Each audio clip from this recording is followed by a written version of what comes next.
जय श्री राम सभी युवा एवं बुजुर्ग साथियों को। और साथियों, आज फिर एक नए टॉपिक के साथ आप सभी के बीच में। आज का जो टॉपिक है थोड़ा सा युवाओं को लेकर के मैंने चुना है। तो आजकल ना जैसे हमारे जो युवा हैं इंडिया में, तो बहुत ज़्यादा क्रेज़ है महंगे महंगे फ़ोन्स को लेके, स्पेशली आईफोन को लेकर के। और यही चीज़ मैंने टोक्यो में देखी है, यहाँ जापान में। तो यूजुअली सबके पास ज़्यादातर अच्छे ही फ़ोन्स होते हैं। मैं बोलूँगा 90%। और आईफ़ोन का भी यहाँ पर प्रचलन काफ़ी ज़्यादा है और यूजुअली सभी के पास है। लेकिन यहाँ के लोगों में और अपने इंडिया के लोगों में मैंने एक चीज़ देखी है, और स्पेशली रूरल एरिया की मैं बात कर रहा हूँ, क्योंकि मैं रूरल एरिया से बिलॉन्ग करता हूँ। तो यहाँ पर क्या है कि जैसे लोग हैं, इवन जो जापान रूरल एरिया से आते हैं, उनके पास भी अगर है तो दे आर वर्किंग। वो खुद से अपनी कमाई से वो फ़ोन लेते हैं। लेकिन हमारे यहाँ के जो स्टूडेंट्स हैं, जिनके अंदर स्पेशली ये क्रेज़ है, तो वो क्या करते हैं, टोटली अपने चाहे उनके घर वाले इस चीज़ के लिए कैपेबल हैं या नहीं हैं, तो वो उनसे जिद कर करके ये फ़ोन ले लेते हैं। देखो, लेने में कोई बुराई नहीं है, being with the trend it's a good, but unnecessary अपने माँ बाप के ऊपर एक नया बोझ डालना बहुत ही गलत आदत है। तो यहाँ जापान में क्या होता है, लोगों ने जैसे 12th पास किया और उसके बाद से ज़्यादातर most of the students with their university और with their college they do part time. यहाँ जापान में उसको अरुबाइतो बोलते हैं। तो ऑलमोस्ट 4 घंटे जॉब करते हैं, बाकी टाइम स्टडी करते हैं, और 1 घंटे का शायद से 1000, 1100 से 1200, 1500, इवन 2000 तक की भी जॉब्स हैं जो घंटे के हिसाब से यहाँ पर पे होता है। तो यूजुअली जो बच्चे हैं वो 1.25 से 1.5 2 लाख रुपए तक भी अपनी ग्रेजुएशन के साथ साथ पार्ट टाइम इनकम कर लेते हैं। लेकिन इंडिया का जो यूथ है वो टोटली अपने घर वालों पे डिपेंड है। तो वो जो उनकी डिमांड्स होती हैं अननेसेसरी अपने घर वालों पर जाती हैं। अब आजकल क्या हो रहा है, मैं स्पेशली इंडिया की भी अगर बात करूं, तो रूरल और जो अर्बन सिटीज़ के जो बच्चे हैं उनकी सोच में बड़ा डिफरेंस है। अब अर्बन वाले क्या करते हैं, दे नो कि अगर वो कमाएंगे नहीं तो उनके घर के खर्चे चलेंगे नहीं, इसलिए वो बच्चे क्या करते हैं, अच्छे से पढ़ाई करते हैं और कोई ना कोई ऐसी स्पेशलाइजेशन चीज़ें पकड़ लेते हैं और फाइनली अपना कैरियर उसी में चुन लेते हैं। लेकिन जो हमारा रूरल एरिया का बच्चा है, अभी उनको या तो गाइडेंस नहीं मिल पाती अच्छी, या फिर उतनी फैसिलिटीज़ नहीं मिल पाती अच्छी, और इस वजह से क्या है कि वो इन चीज़ों में बहुत लैग कर रहे हैं। उनको यही नहीं पता होता कि अपने करियर में क्या करना होता है। और फिर इसमें एक एक नया जो ट्विस्ट होता है ना उनके करियर में, तो वो क्या करते हैं, अपने माँ बाप को बोलते हैं, पापा उनसे बात कर लो, फलाने से कर लो, किसी सरपंच से कर लो, किसी एमएलए के लिए बात कर लेते हैं कि उनसे बात कर लो और मेरी जॉब लग जाएगी। तो हम जब इस तरीके से किसी के ऊपर डिपेंड हो जाते हैं, तो फर्स्ट ऑफ ऑल कि हम जो हमारा फाइटिंग फेस है करियर का, है ना, जब हम खुद से किसी जॉब के लिए फाइट करते हैं, तो होता क्या है कि हम खुद से अपना रास्ता निकालते हैं। हम खुद से संघर्ष करके वो अपना रास्ता खोज लेते हैं और फिर उस पथ पर आगे चल के हम बहुत ज़्यादा सक्सेस होते हैं लाइफ में, जो यूजुअली फाइटिंग फेस जिसको कहा जाता है ना।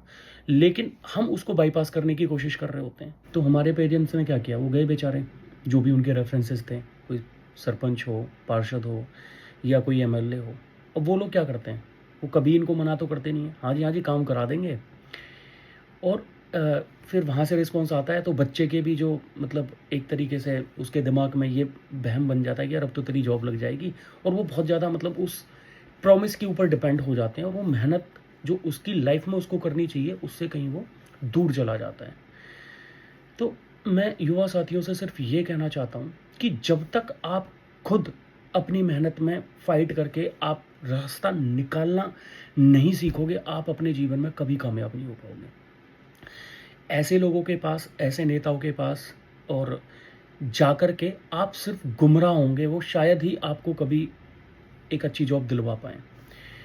और मेरे गांव में तो स्पेशली ऐसे ना जाने कितने केस हैं जो इलेक्शन के टाइम पे या तो सरकारी जॉब लग गए या फिर प्राइवेट जॉब लग गए। या एक नई चीज़ तो ये भी सीखने को मिली थी कि घर में भी सरपंच कैंडिडेट जब घुसते हैं तो पहले फ़ोन लगा देते हैं, हाँ भैया छोरा को ब्याह करवाना होगा, तो इवन उनकी शादियाँ भी करा देते हैं। तो बड़ी I don't go with their psychology कि लोगों के दिमाग में क्या चल रहा होता है, बट बात युवाओं की है। तो मैं एक मैसेज के थ्रू आपको ये बताना चाहता हूँ कि आपकी मेहनत ना आपको आगे लेकर के जाती है। अगर आप उस मेहनत को बाईपास करेंगे तो आपका करियर आपको बाईपास कर रहा होता है। अगर ऐसे किसी छोटे मोटे या किसी बड़े नेता ने आपको कोई जॉब दिलवा भी दी, तो सबसे पहले अगर वो सरकारी जॉब है तो उसमें आपको पैसा भरना पड़ेगा। प्राइवेट जॉब आपको वो कभी अच्छी लगवा ही नहीं सकता, वो बहुत ही छोटी लेवल की जॉब रहेगी। गलती से किसी कंपनी में कर दिया और आपने वहाँ अच्छा काम नहीं किया, मतलब आप मेहनत नहीं कर पाए, तो आपको वापस का रास्ता है प्राइवेट में, क्योंकि प्राइवेट में वैसा चलता ही नहीं है। तो कुल मिलाकर के एट द एंड आपको मेहनत करनी ही है। तो जब आप अपनी मेहनत से अपना जो करियर का रास्ता है वो चुनते हैं, उसमें आप फाइट करते हैं, बहुत मतलब संघर्ष के जो दिन आते हैं ना, जब उस फेस को हम पार करते हैं तभी हम एक्चुअल में बहुत कुछ सीखते हैं ज़िंदगी से। और शायद तब हम ना रास्ता खोजना सीख जाते हैं, वो रास्ता जो आपको आपकी मंजिल तक ले जाता है, जो शायद आपने सोचा भी ना हो, कई बार उसके भी पार ले जाता है, क्योंकि देन यू लर्न, है ना। जब आप खुद से रास्ता बनाना सीख गए ना, फिर आप इन लोगों को भी जज करना सीख जाते हो कि कैसे ये लोगों को उल्लू बनाते हैं। तो साथियों, आज का जो मैसेज है, मैं सिर्फ युवाओं से ये रिक्वेस्ट करना चाहता हूँ कि महंगे फ़ोन रखना, अच्छी लाइफ जीना, अच्छी थॉट रखना कोई प्रॉब्लम नहीं है, मतलब आपके अंदर ये चीज़ होनी चाहिए। बट हम लैक कहाँ कर रहे हैं कि एक हमें कुछ ना कुछ मेहनत करके कमाना सीखना चाहिए।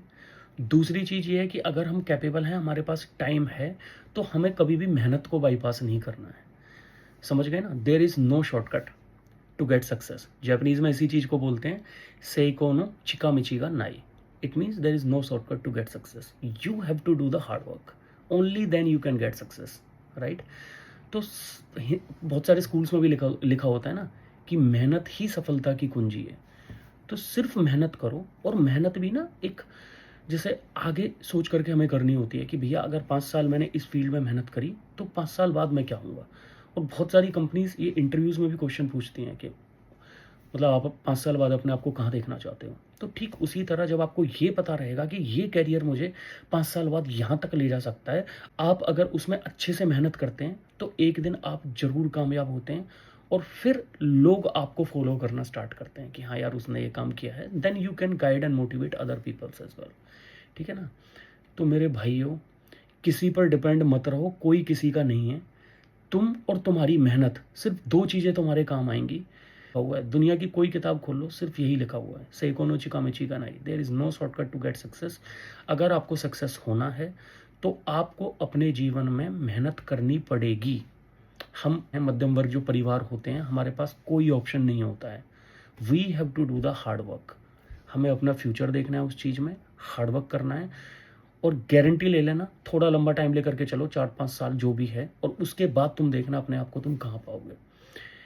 तो शब्दों में कुछ गलती हो गई हो तो मैं क्षमा चाहता हूँ, और अपने युवा साथियों से अगेन, आप लोगों के जो प्यार आपने मेरे लिए बना के रखा है उसको ऐसे ही बनाए रखना, और मुझे मोटिवेट करता रहेगा, और मेरी वीडियोस को हो सके तो शेयर करते रहना। Thank you very much guys. जय श्री राम, जय श्री सद्भावना।